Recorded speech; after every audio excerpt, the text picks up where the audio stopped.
be.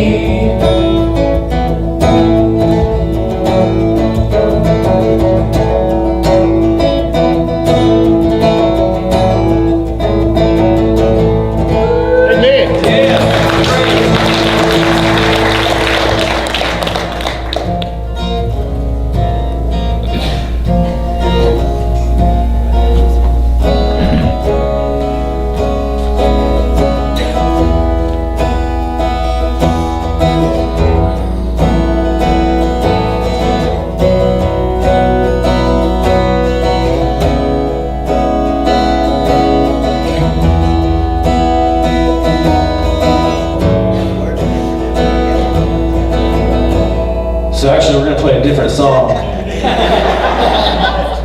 I was confused on the list until now. It's alright, God forgives, right?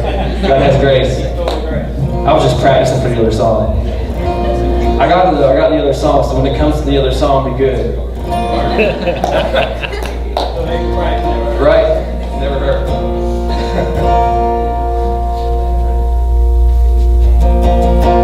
Even though I walk through the valley of the shadow of death, the perfect love is casting out fear.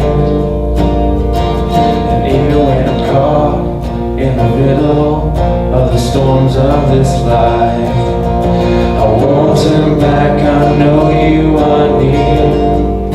And I will fear no evil, for my God is with me. If my God is with me, who then shall I fear? Who then shall I fear?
We'll go ahead and pray over the offering.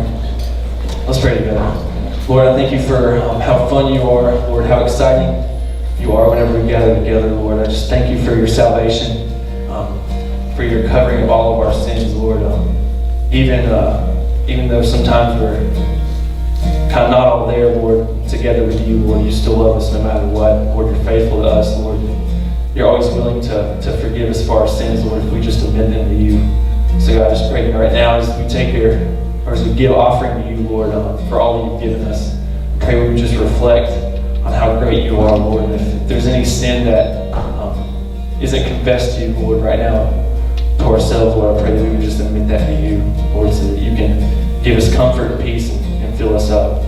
In Jesus' name, amen. Amen. We're going to actually do the announcements at this time, too. Who's doing announcements? I'm coming. There she is. Y'all give a hand for Michelle. And Eli, that's right. Good morning, everybody. Sorry, we're kind of juggling a few things this morning. Am I on? You need your microphone? I'm good? Okay, awesome. Sounds good. I have a few announcements for you real quick. Welcome. It's good to see you all this morning. What a wonderful, beautiful day outside. Women's group will not meet this week. Small group will not meet tomorrow night. The men's group will meet Tuesday night at 7 o'clock at Mr. Tony Holloman's house. Young Life, that's for 9th through 12th graders, will be meeting at Frankie's Barn, I think. We'll announce it on our Facebook page at 7:07. Frankie Beeman's Barn. Frankie Beeman's Farm? Okay. Frankie Beeman's Barn. Barn. I said barn. What did I say? You said Frankie Barnes house. Oh, my bad. It's kind of like, my brains. Okay, so today, I'm sure you came up and you saw all kinds of things set up outside. That is what we're calling Fall for Jesus, all right? It is our kind of like a fall fest. We're just going to have fun after church, and you can see the kids are dressed up in their cool costumes and everything like that. Here's Batgirl coming down the road right now. All right, but I just want to tell you, after church, after we dismiss, we're going to go out the doors to the right, and you can go immediately to the booths and start playing. Give our people enough time to get there. Your kids can start playing, and then we're going to have our hot dogs set up. So we have hot dogs, chips, and drinks for you.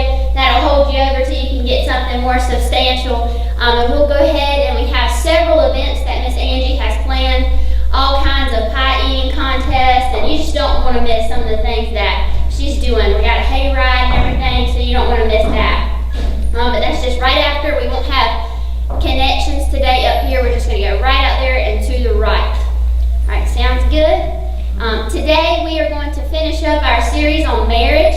We've been calling it Rethink Marriage, and Matthew has walked us through the practical steps of what God intended marriage to look like. And we have enjoyed seeing what he has listened to the Lord and got from that. I wasn't here last Sunday, but I can't wait to watch the video because I heard that it was just a blessing to everybody. So, if you will, turn your attention to the screen, and then we'll have Matthew come up and explain how we're going to kind of do today.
If you're here today, you're thinking, and you're one of our regulars, you're thinking, this looks a little different, because usually I get down here and I do my usual routine 30-minute sermon, which is awesome all the time, all the way by the way. But we were thinking about this series called Marriage, and here you just happened to walk into the very tail end of it. The last couple of times I have been laying out God's will for marriage and what that was supposed to look like, what He intended it to be, because humans got a messy way of messing up really good things, and we've done a good job of that. So we were trying to kind of debunk some rumors and lay out the truth the last couple of weeks. But I was led to a Bible verse that's figuring out what to do on this last Sunday.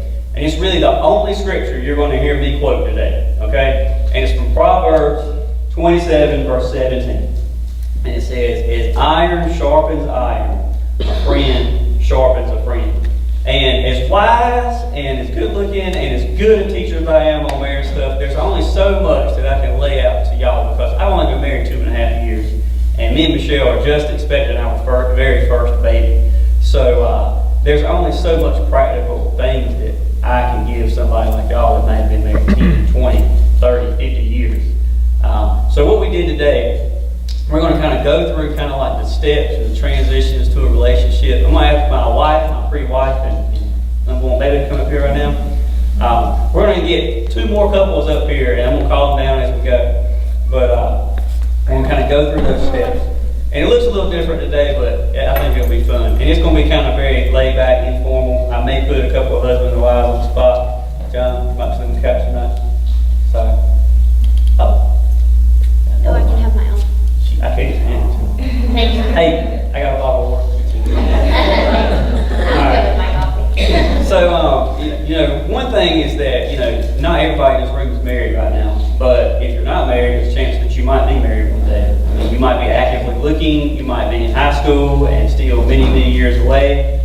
But now is the time to start preparing for your future relationship. Aside from the fact that the choice to accept Jesus or not, well, follow Him, I think who you marry is the single biggest decision in your life. Because you can always walk away from a job. You can always sell your house and buy a new one, but it's kind of hard to sell your life off. I tried it and nobody will take it. But God, that's just the way God does it. So to lay a good foundation, what does that look like? And we're going to just share some practical advice of what we learned, because me and Michelle did, what we did is we did lay a good foundation for what we've got going on. And we've been married almost 3 years now, and it's going really, really good. I've had a lot of good relationships in my lifetime with my vows. So well, this is amazing. Had a lot of bad ones, bad ones.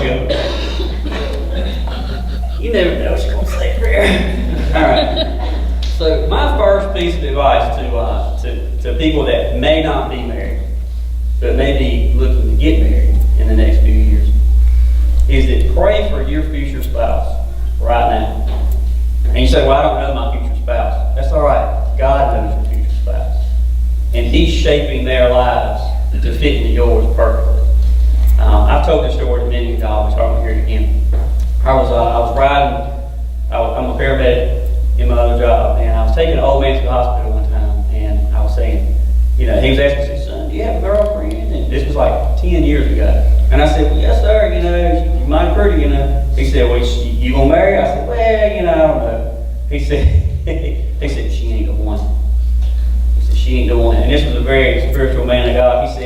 He said, son, when you go home today, he said, I'm going to give you one of the best pieces of advice I'm ever going to give you. And he meant it. Because it was. He said, go home tonight and ask God for when you to meet your future spouse, for you to know. And for Him to start forming her into who He wants you to be right now. And I did that. And I said a prayer on a picnic table out under the stars that night. And years went by, and I had forgotten about that prayer until I met that girl right there. And I remember that God heard that prayer, and He honored me. Because when I met Michelle, He had been working out details in her life that I didn't even know I needed at the time I prayed that prayer. And then so we had a good foundation, because that's another key element. Be the person that you're praying for. If you're praying for a good godly woman or man, then you need to be a good godly woman or man. Because if you're two both committed to the Lord, then you're going to be grounded in something forever. People's love can always change. I say that all the time. You know, I can choose at any time in my human instinct to go leave my wife and go astray. She can choose as well. Because fights happen and life happens. You get on each other's nerves, like, you know, she's been snoring all week and stuff. So, But God's love is forever, and it never fails, and it never falters. So don't be grounded in each other's love, because this can always go astray. But be grounded in God's love. Now, another thing that we need is trust. And how do I trust that that person loves me and is going to honor me for being in? And I think this is harder for women to get them in, maybe. I've never been a woman, so I don't know, you know. But, speak there was on that that. one time you dressed up. Hey, I won a contest. I think I paid somebody for free lunch or something. Yeah. So is it my turn? Yeah, go ahead. Talk about trust. How do you trust that I'm going to be a good dude before you said I do? Sure. So a little bit, he was saying he prayed for our relationship and everything like that. And he sent me one of his goofy Facebook messages, and one of the lines in it has always stuck with me. He said, I've been praying about taking you out on a date. And I don't want to seem overly spiritual or anything like that, but that line for me already showed me that he was putting something higher than me, the thing that he's supposed to put higher than our relationship, and that's his relationship with the Lord. And from that, you know, we've been through different things, we've walked different experiences, different journeys, and for me, coming into a new relationship, and he was a little bit older than me, you do have those questions of trust, and you know, is he going to think that I'm not as good as a girl he's dated before, or what he's experienced before? But one of the things for us, I felt like, was that we both had that relationship. Our foundations were set before we tried to make this happen. So like, Matthew makes me happy, but he's not my happiness. He's not my joy. And the fact that I had someone talk to me a couple of weeks ago, and she wanted to know, you know, well, we're living together, we're doing these things, and I'm convicted. I know they're wrong. What? Not we. I said a girl asked me. But and she was like, you know, I'm convicted on this, and the Lord has been speaking to me, and some life situations have caused us to have to move in together and do this kind of thing. And I talked to her a little bit about that. And another one of her concerns was, you know, how can I trust that he's the one that I'm supposed to be with if I don't kind of like try out the car or drive the car, you know, before I buy it. And that was a couple of the things with us. And this word is used a lot in like spiritual type things, so I don't want to anybody not understand this. But the word boundaries.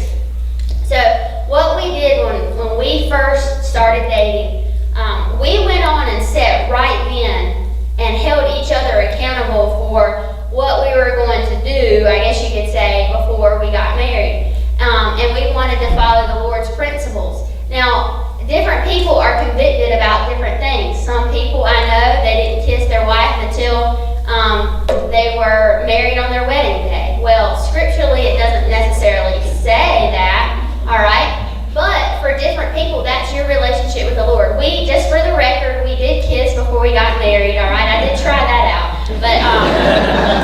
But just more than just this word boundaries, just sitting down and making sure that you are on the same page. Because if I'm expecting something that he's not giving me, then I'm going to be let down. And the same for him. So kind of just keeping that kind of PG a little bit. Start out the way you mean to go. And when I say that, it's because I can trust him, because I know that he has waited that time for me. He has respected me in that way, even more than his wants. I mean, we had a long engagement, so that was difficult. Am I missing something you want to say? One thing in the world, I think the world has they try to outthink God a lot of times, and I think the biggest question that high school kids, middle school kids, college age kids say about a relationship is that they try to think, well, it makes sense to, and I'm going to get PG-13, it makes sense to sleep with the person before you marry them, because you want to know that you fit well in the physical realm, or it makes sense to live together before you get married. because logically, it's a good argument, but it's not God's way. And the beautiful thing, when you do things God's way, He makes you look a lot better than what you are. Now looking back, and Michelle said this the other day, kind of offhand, but it hit me, because I realized why He told us to wait and to not live together, not sleep together, we got married. You know, her body is changing, and she's got a lot of insecurities and fears, even though I think you're the most beautiful person in the world. You gotta get brownie points while you get them. Yeah. He's been dogging on him since snoring. But just naturally for a woman, if she's undergoing those changes and stuff, is he going to love me? Is he going to still love me for who I am? And she said, I know you're going to still love me because you loved me before you had the other stuff. You know? And I've already proved that I'm in it for a heart and not her body. And so for high school girls out there, wait for that regard. It does make sense. And in time, God's wisdom will win out. I'm going to run you out here for real time, and I'm going to invite John and Ashley down here, who are in a completely different season of life than we are. And here, I'm going to get my seat to Ashley. Now I got to stand here awkwardly, John. Yo, Mike check. I'll give you. I'll do a little seat. Y'all pass the mic back and forth. Y'all supposed to share. There you go. So, this is John and Ashley. If y'all haven't met them, y'all been married, what, 12 years? I knew that, and I don't know how I did. I just follow y'all's life around. Yeah. Look at y'all too much on Facebook. But they've been married 12 years, got married very young in this day and age, what, 22? You were 20. So that's young in this day and age, but now they've got two beautiful kids. Luke, who's what, 10? 9. Don't that good. And then baby G, she's 6. So they're just in a completely different season of life than what me and Michelle are in. I can't speak about raising kids. I know what God says about it, and I know the principles, but I don't know the practical things about, you know, who wipes the most butts and who cleans the bathrooms and stuff like that. But these two do, because they are great parents. And so, for one thing, I'm just going to start on a question here. How do you balance your children's needs versus your spouse's needs? Because we talked about it a little bit last Sunday. Your spouse is supposed to come first. So, does anybody want to? I'm just going to give you the mic. Well, one way, obviously, we're no different than everybody else. Everybody's wide open. So you can use being busy as an excuse for anything, but you do set your priorities, because you made a killer statement last Sunday. If you didn't see the message, you really need to go watch it. Basically, in essence, what Matthew was saying last time, that as a believer, so if my relationship with God isn't strong, then my marriage won't be strong, and when in that, my kids will be strong. So it's kind of like this first and foremost thing is like, get it right with God. Then when your marriage is strong, it's actually good for your kids. So it's okay. I don't have a problem telling my kids, Mom and Daddy going off for the night. Stay with your grandma and get anything you want. So, you know, we don't have a problem with that. But I think one of the things to do on a day-to-day basis, because we don't, go to the Bahamas and stuff. We don't have time for that necessarily. But we do once a year take a trip, just me and her, even if it's 2 days somewhere, like one night somewhere. But one thing on a practical week out basis, like there's certain nights we don't have something to do, so we let the kids go to bed, at whatever time. And in that time, we spend time with our kids. So it may be only 15 minutes, but in 15 minutes we heard about their day, we prayed with them, and then when that happens, is they go to sleep and adult stuff can happen. I'm like, adult talk. And sometimes, some nights we just talk the whole time. And some nights we watch The Blacklist. That's one of our shows. So in a week-to-week basis, how do we do that? It's sometimes a small thing, like obviously there's trip stuff, but it's that time with the kids, putting the kids down. We do try to eat together, supper when we're home, but we put the kids down, we spend that time with them, hearing about their day, praying with them, and then afterwards, before we go to bed, we're both kind of night owls, is when we kind of spend time together. So that's kind of a practical week-to-week. Yeah. One other question was, how do you? We got a big video. My other question was on the kids topic and stuff. Like, how do y'all are at a point in y'all's life, because I know y'all schedules. Okay, these guys are like in a meeting like 2 or 3 nights a week, and they really do too much. I'm not telling about. But how do y'all stay connected among all of those distractions there? Because it's easy to get in your own little world, and all of a sudden you look at your spouse, and me and Michelle get to this. You get in your own little worlds for a few days, and then all of a sudden you look up and you're like, oh, there's another person living with me. So how do you stay in harmony? I have my chance. Well, obviously, I think the foundation is having a relationship with the Lord, like first and foremost for our marriage. I mean, because with that, I mean, we have to, I feel like spiritually we have to stay connected with the Lord and then with each other. And then that's where I feel like some days, like I'm like, man, it's been tough. I feel like I ain't even talked to John. Like, example, last week I was having a rough day and I was just busy and I just like, I texted John, I was like, what time are you coming home for lunch? And when I pulled in the driveway, he was there. And I just gave him a big hug and I was like, I just really need you to tell me it's okay. We can get through this next 2 weeks and it's gonna be crazy busy. And he did, and it was just like, we kind of, I just prayed through it, and John prayed through it, and I mean, really, like, sometimes when we're struggling, like, just in our weekly, like, daily jobs, like, I mean, I'll send him a text, like, I need you to pray for me, and he'll do the same, and we really do. I mean, I think, like, prayer for each other is, like, a huge thing in life, like, and just in each other, and we do pray together as a couple, and I think that's big, like, just making that commitment and whether it's once a week, once a day, once a month, like just making it a priority to like truly pray together for each other and your family. And that makes the biggest difference for us. Like, what do you think? Anything extra? Kills it. Boom.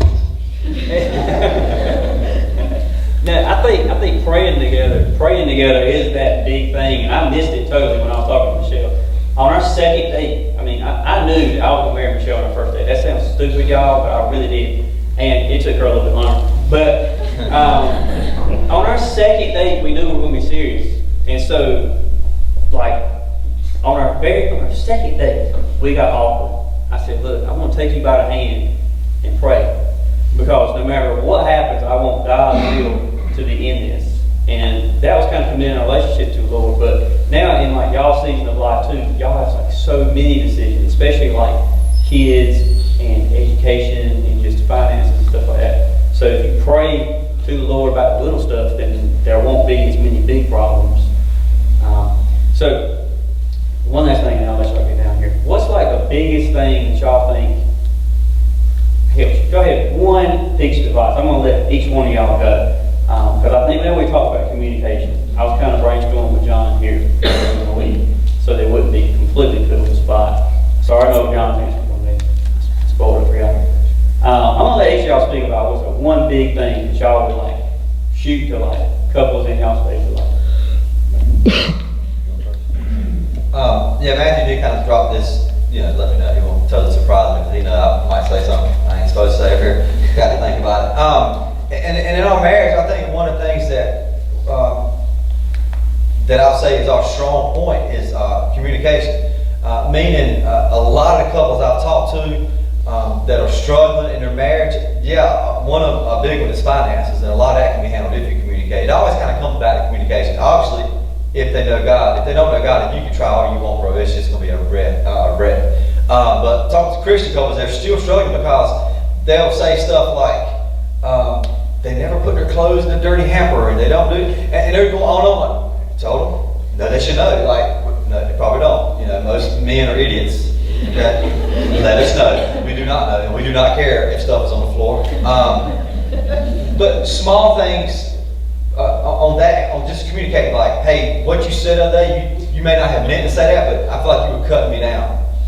Okay, well, I would never do that. Hey, that checkbook you toting around, quit using it. Love you. Now. So, but like after 12 years of marriage, like one thing I can say is that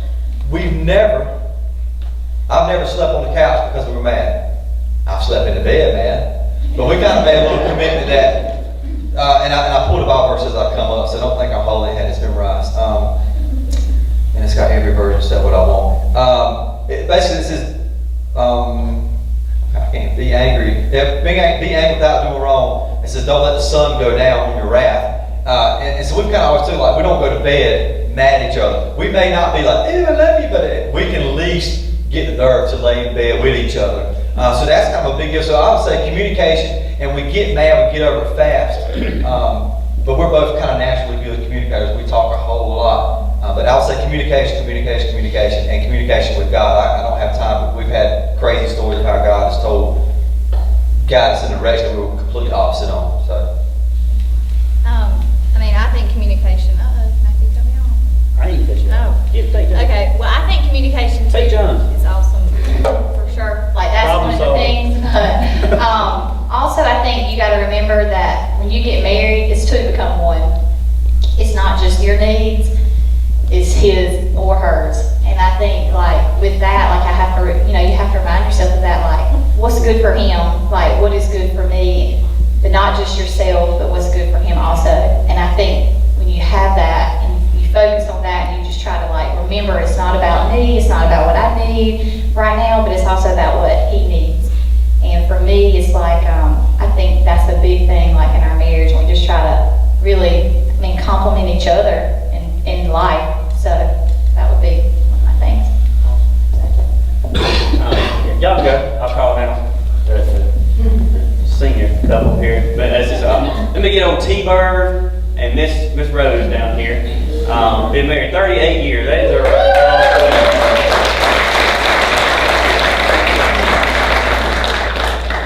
Now, funny story about people call Mr. Tony. This is Tony Holloman and Rose Holloman, by the way. This is John's and Kevin's parents. And Amanda. Well, where's Amanda at? I don't see her. I looked and I saw Kevin and John, and I didn't see me. Funny story about, I got my new iPhone, and there's been a story about that every week. I was texting John. I said, let me get old. I said, when's a good time to call old T-Bird? And I was texting him. And this phone has a thing called autocorrect on it. And the phone turned T-Bird into turd. And I said, whoops. These things are really smarter than what they cut out for. They know.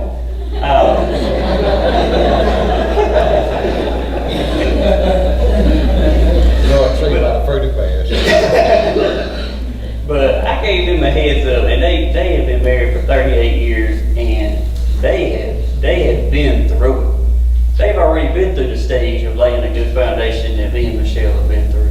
They've already been through that point of John and Ashley raising around little snotty nose. Can y'all imagine John as a kid? I mean, that's a testament to their commitment to each other right then. And y'all seen a lot of dark times too. Y'all have seen kids going away from the Lord, but y'all seen kids coming back to the Lord. Y'all have seen financial struggles, changing houses, changing jobs, building a business. Miss Rose, I don't know how you dealt with it, but y'all done it together. So, first question that I got for y'all, I'm gonna throw Mr. Tony on the spot right here. How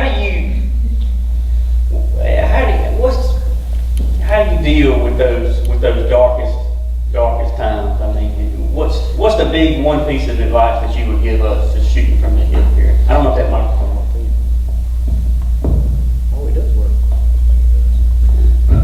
Well, not just saying that because I am in church, but during those darkest times, you have to just trust in the Lord.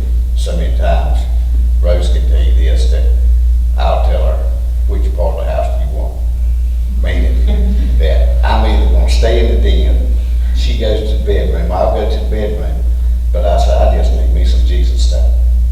Because a lot of times when, whether it's struggles that me and her have, whether it's struggles with kids or whether it's struggles with this world, because it's all about us in that.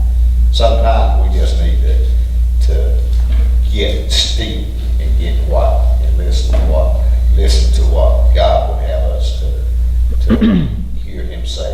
And the thing that I've learned is you gain so much strength, and where you feel weak, you have that 30 minutes. Sometimes, I don't know, sometimes it's 10 o'clock and it's 2 o'clock when I go to bed. Sometimes it's longer. But after that, the answer that you were looking, you don't have the answer to fix the problem, but you have the answer as to how to continue or the next step. And to me, that's been the key, whether it's with our marriage or whatever it is. But you have to have that foundation and just trust in the Lord, especially when times are bad. It's just go to Him. And then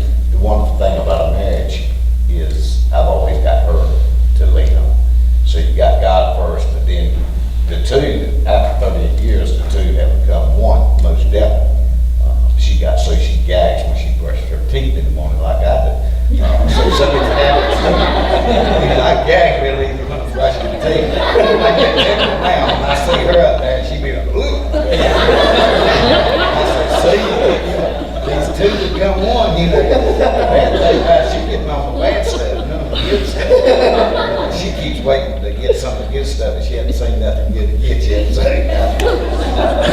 anyway. You know, I talked a little bit about, y'all have seen more change in y'all's relationship than probably pretty much anybody in here. As far as that, and change, that's something I ain't good with. So I'm asking you, for me, because my life, I went through a personal struggle when I got married because it was just different. It was better, 10 times better. Y'all, people whine about getting married. Getting married is a great thing, but it was different. And for somebody that's introvert like me and just is used to the same old, somebody kept a flip phone for 10 years, I struggle with the change a little bit. And I know y'all, I mean, we're about to have a baby on, y'all already dealt with that. And then y'all have dealt with teenage years, y'all just everything. Now you're dealing with kids leaving the house. So I'm gonna ask both of y'all, how do y'all manage that change and just confront it in a godly way? If you wanna go first, then I'll do this road. She gets quiet in situations like that.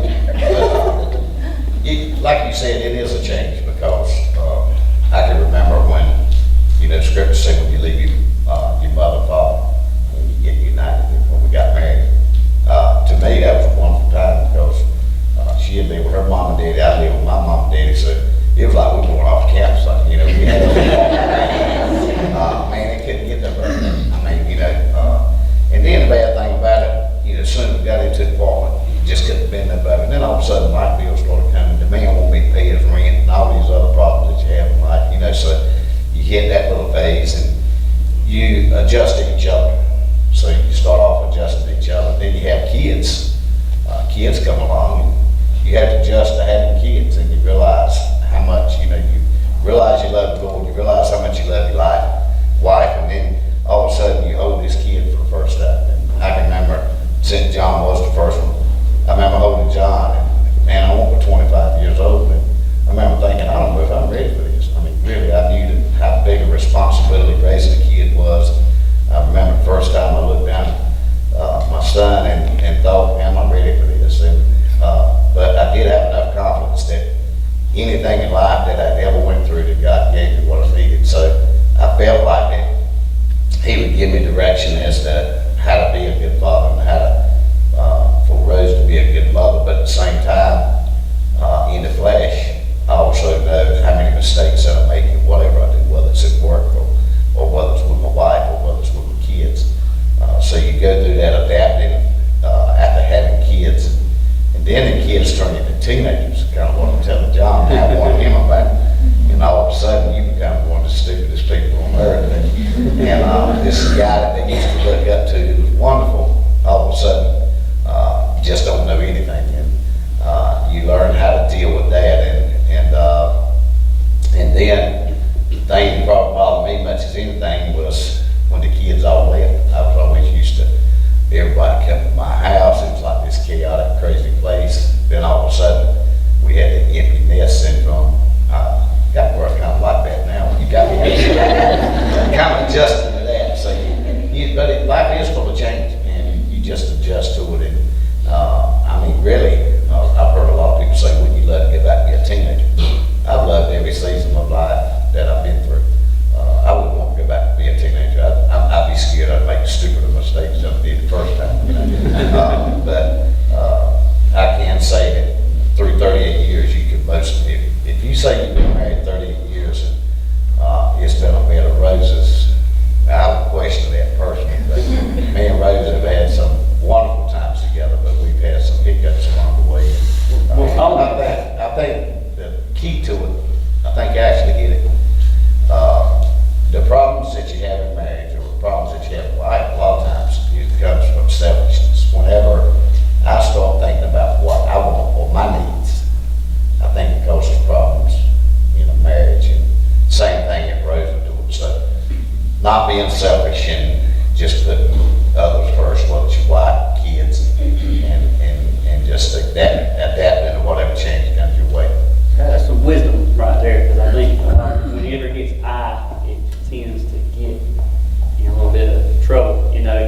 focus off the marriage and focus on yourself. It's not us, it's not team anymore. Ms. Rose, I'm going to just get one more question because Ms. Angie will come in here and go on with the story. If I don't wrap it up. But we got a dose of Tommy Holland up here right now. So what's the one thing that's held y'all together through 38 years? I mean, if you could say one thing above all else, what would you say? One word, it's God. He has to be first. Because I think Ashley, or I forgot who said it now, but you got to have God first in your life. And as far as the changes go, you realize that God's in control anyway. I mean, you can make the decisions, but it's all about Him. He's in control. Thank you. Ms. Rose. Go on. Y'all go. I got two microphones here. I'm like, I'm going to ask the worship team to come on out here. We're going to close a little bit early today. We had planned on that so we could get out to the games and stuff a little bit sooner. That's a lot of wisdom right there in a few of the things they said as far as communication. And Ms. Tony brought up probably one of the wisest things and something I have missed in the past 2 Sundays about not looking at yourself, but looking on somebody else, the person beside you. Because I think that's where a lot of arguments get caught up. And, we start looking outside, we start looking toward ourselves. And if we're looking at ourselves, guess what we're not looking at? We're not looking at our spouse, and we're also not looking at God's will and what He wants in our life and in these changes. We got people hustling out to go get some boots and stuff set ready, but if you don't know the Lord, that was a kind of a common theme up here today. God help us. Because that's the one thing in this world that doesn't change. As crazy as this world is right now, and as messed up as we have made it, as messed up as we've made our marriages, as messed up as we've made our neighborhoods, and our families, and our friendships, we do it because we're fallible at the end of the day, and we're human and we're not perfect. But if you're looking something real, something true, something that will stand the test of time and will be unshakable in a shakeable world, it's God. Amen. And no matter what brought you here today, whether it's games outside, whether it's just somebody dragging you here into church against your will, God has orchestrated something to get you in here to hear that He loves you. That's the message I tell people every Sunday. And it's the message I want to keep saying every Sunday, because it's the only message that matters. Before you could ever call Him Daddy God, He called you a son and a daughter. And that's the story of grace. And that's the story of His love. Love matters. So if you don't know the Lord, come see me after the service. Come down here to the altar and give your heart to me. They're going to close us out. If you need the altar, it's open. And matter of fact, I'm going to come back up here and after the last worship song, bless the food and the activities. Stay with us, eat. We prepared this for you. So please partake in this and just have some fun. Now, by everybody stand one more time.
last worship song, sometimes the Lord does this, because He knows y'all better than I know y'all. I felt like, I don't know if you're that one person, usually this thing is for one person, but I felt like He was saying that I need to tell you that He's saying don't give up, and that if you're that person who needs that message, that you'll know who you are. Maybe you felt like the Lord, you feel like giving up on your marriage or your relationship. Maybe you feel like giving up on yourself because you felt like you messed it up. God does not give up, and it's never too late for the Lord. So if that was you, then take that and know that He told me to tell you that during that last worship song. And we're going to say the blessing here, and then we'll get dismissed. Dear Lord, thank you for these people here, Lord, all these people here on this beautiful day that you've given us at the end of October, God. Thank you for the warm temperatures. I know you did that for me, God. Lord, just be with each person in this house today, God. May their hearts turn to you, God, and may they be your bride, God, as you asked them to. If they don't have a marriage here on this earth, God, may they have a good marriage in heaven with you, Lord. God, be with each spouse, God, and each relationship here this morning, God. May our families be whole, and may they be strong, God. And may they point our children and our next generation back to you, Father. Make us strong, God. Make us strong in you. Lord, thank you for the food, God, that we're about to eat. Thank you for the games that we're about to do. God, know that it's all for you, God. All of the costumes and the decorations. What was originally meant thousands of years ago for evil, God, we've turned it back and given it to you, Lord. So thank you for this. Be with the smiles, God. Be with the people, Lord. And may they be safe throughout the week. In Jesus' name, amen. Amen. Come back next week, 10:30 in the morning. I'll be talking about when God turns bad things good. So be here.